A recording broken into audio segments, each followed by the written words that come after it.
Hey everyone, today I am doing a chit chat get ready with me video. I am going to see the Hunger Games Catching Fire today, so I thought that I would make a video while I was getting ready.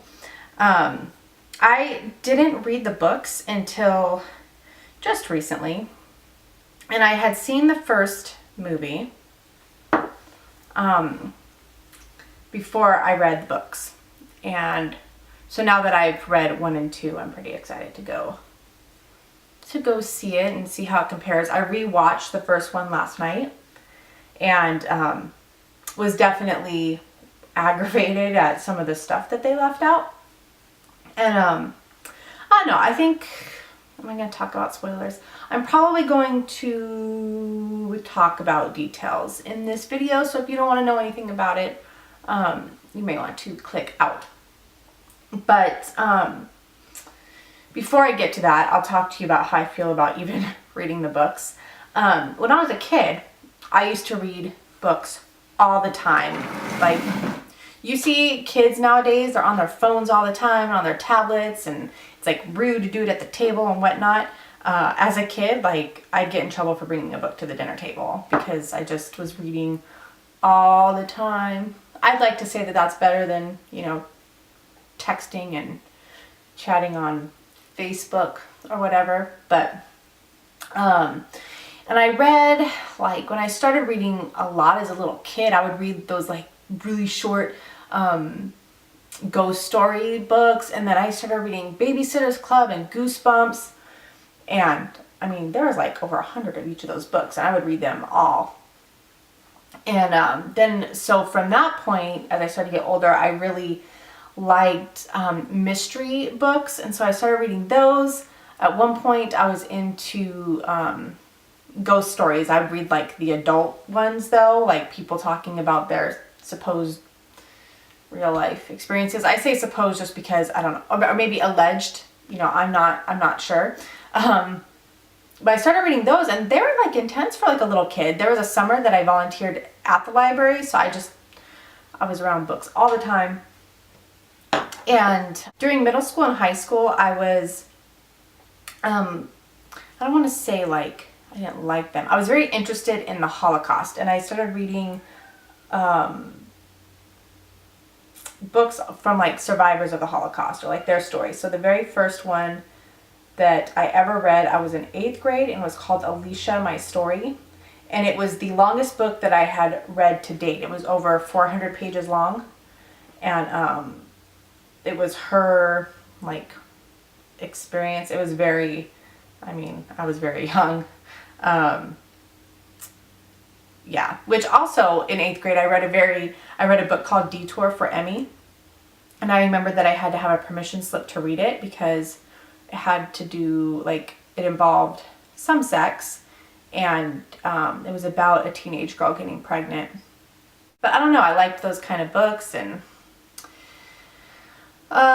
through high school, we did a lot of like the required reading of Shakespeare and Greek mythology.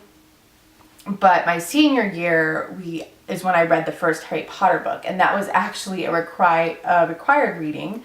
My English teacher really liked Harry Potter, and so she had us read the first book. And so I became obsessed with Harry Potter from that point on. I'm trying a new brow powder today, so I don't know if it's actually going to look good. This one is by Ardell. I got one from the Sephora sale, the Sephora VIB sale, and it's the Anastasia one, or Anastasia, whichever one it is. I haven't used it yet, and I thought that I would go ahead and try this one. It's obviously cheaper, so I figured I would try it just to see how I like it in comparison once I do try it. So that was the reading that I did growing up, and I didn't read like any of the Nicholas Sparks books. I really didn't realize how big of a thing he was until I think probably when The Notebook came out. I had seen A Walk to Remember, and I love that movie. I saw it so many times, and it was so depressing. Like, I just cried and cried and cried, and it sucked. And this was like before, you know, I think like internet was producing spoilers and stuff, because now I read spoilers, and I'll get to that in a minute. But, so the older that I got, the like more wussy I got, I think. I used to love horror films. Like when people say, what are your favorite movies? I'm like, anything horror. I watched tons of scary movies and I really enjoyed them. Now, like, I can't even stand the commercials. Like, I just get so freaked out. I don't know what happened to me. But I watched The Notebook when it came out. And I cried so hard when that movie ended. I don't know. I mean, it looks okay. It's not bad. I ugly sobbed for like 2 hours after it ended, and I cried every day for like 2 weeks because I was like, it's something like that could really happen, you know, like loving someone so much, and you know, I was just like all sad about that. So I was like, I'm not watching that. I can't. It was just too depressing, and I was like, I'm never gonna have love like that. And so that's where I started to veer away from romance movies because it just, I don't know, it was too painful for me, I guess. And then what was the movie that I saw? Okay, so my husband doesn't like horror movies. And so like I stopped watching them as much, but then I got him to watch The Strangers, and we watched it with some friends. I think like 15 minutes in, I was just like, oh heck no. Have you seen The Strangers? Let me know. But that was some funky, scary, like I just couldn't handle it type of stuff. It was so freaky. And like based on a true story stuff is just, that stuff is, what is going on here? It's just freaky stuff, right? Thinking about that happening and just did not like that. So I started to avoid romance comedies or whatever, because I'm like, I don't want to see these people being all in love, because, you know, I had my own relationship problems, and I'm like, I don't want to see other people being happy. Movies are so unrealistic. So I stopped doing the whole horror thing, and then stopped with the romance comedies. But then I really like books by Jane Green. She's from England, and she has a funny sense of humor. And so the first book I ever read of hers was called Jemima J. And it had a twist that I wasn't expecting, and so I was really impressed by that. And maybe I don't want to spoil it for people if you do want to check it out, because I do highly encourage her books. Like, I just want to support her and get her name out there because I think she's amazing. But I read her book, and so I started going like towards like that kind of stuff. It was lighter material. I mean, it's not like in-depth literature or anything. It's just like lighthearted and fun, I suppose.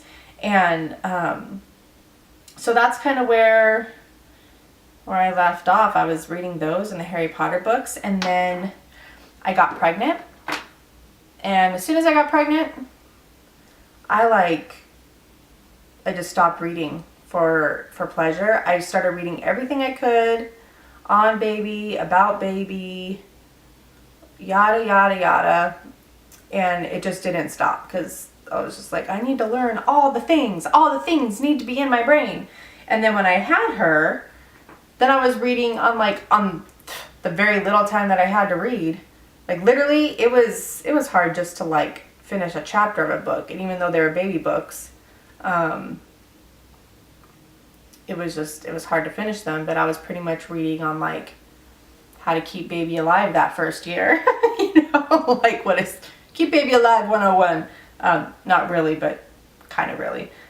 Just, you know, learning all that stuff. And then I just got consumed into motherhood. And I realized lately that I need to read. And I had started a Jane Green book last spring. And then I didn't finish it until like not even a month ago, like less than a month ago. Because I put it down. I didn't take it with me to California when we were gone. I didn't read any books while we were there. And then, so when we got back, I was like, okay, I need to read this. So finally, I finished that book. That one was Bookends, and it was the second time that I've read it. That book of hers. And then I decided, what did I see? I saw Divergent at TJ Maxx, and it was on sale for like $5. And I was like, well, like, this sounds good. I see people on YouTube talking about it. Like, maybe I'll try it. But then with Catching Fire coming out, I was like, well, maybe I want to read those books. And, I'm interested to see the movie. I was never really interested in them. I had never heard of them until the movie was coming out. So when people were talking about the Hunger Games, I had no clue. That was the same with Twilight. I had no idea what Twilight was until the movies came out. And I'm just like, what is this? My movie stopped recording and I don't know exactly where.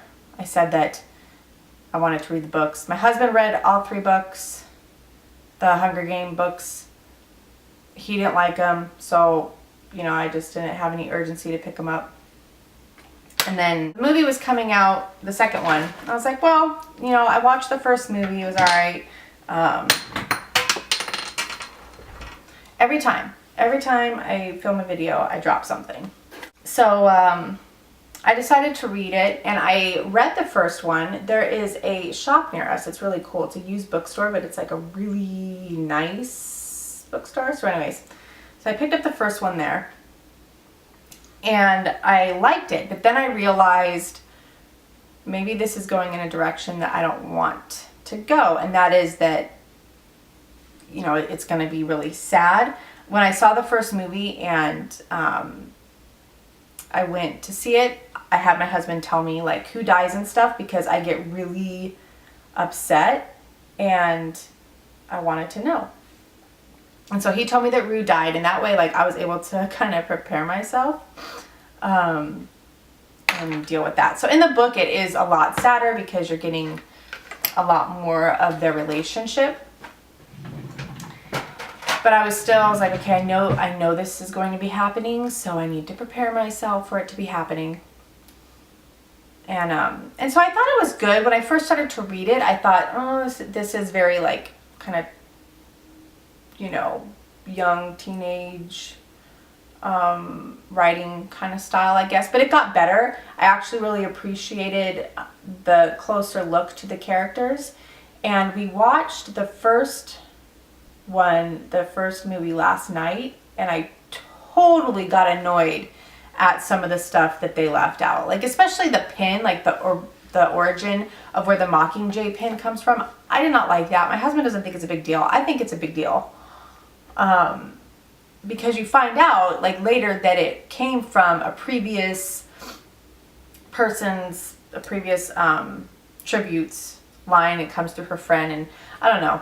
I just don't like that they left that out. And then there was just, when you're watching, you realize a lot of the details that they leave out and the things that I don't think that I would understand the importance to it had I not read the books. So like as someone who just watches the movie to watch the movie, it's like, oh, okay, but you don't really understand what's going on behind all that. So anyways, I started reading Catching Fire last Sunday or Monday, and I finished it on Friday. So I am all caught up with that. Then I'll have to watch The Mockingjay. But what I'm hesitant about is how it's going to end. I read spoilers, and so I know who she ends up with. And I guess what I'm worried about is like, I know that there can't, you can hardly be blissfully happy after living the life that they have, but I didn't want her to end up with PETA strictly because she felt like she had to settle. Like did she really want to end up with Gail, or did she end up with PETA because like that was her only choice? Like they both have PTSD, and so they just figured they may as well be with each other versus being alone. Does PETA ever, they say that PETA's never the same after what happened to him at the Capitol. So then I'm just like, oh man, because he's been such like a light, I think, to such a dark time. And so then I wonder if he's just going to be like really depressing, and just how that's going to pan out. I just, I want there to be a happy ending. And I know that I know who dies. And I know that it's, really sad, but I don't know. I was hoping to get a little bit of closure when the books ended. And so I am worried.